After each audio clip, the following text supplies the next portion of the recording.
نه مې څوک بندي کوی سي غیر قانوني. ورته وایي چې دغه ملا ترخیل د دغه ملا ترخیل کورنۍ د تا ګوره بېماشغه عسکر وي، په توره شپه یې چې په یوه ټلیفون باندې وغواړي دا به تا ته حاضري او ټول د امارت چې څه فرامین او حکمونه دي دې ته موږ تابع، موږ له امارت اسلامي سره بیعت ده، امارت اسلامي د مو حکومت ده، موږ یې رعیت دي، موږ یې ملت دي. الحمدلله زه د بوټې له بیخه نه یم او نه سیلاو راوړی یم نه اوبو راوړی یم. الحمدلله زه بېکاڼي او بې بوټې نه یم.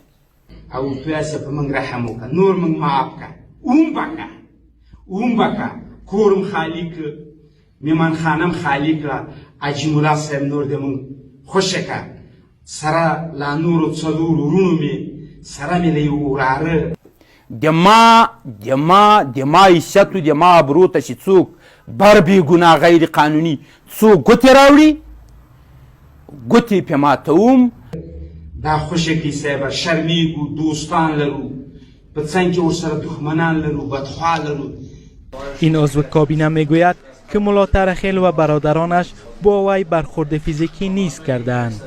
که زه قسم په ذات د خدای درته وکړم له تا او له معاون صاحب اول نه د ما مالی او جاني قدرت انشاءالله زیات ده،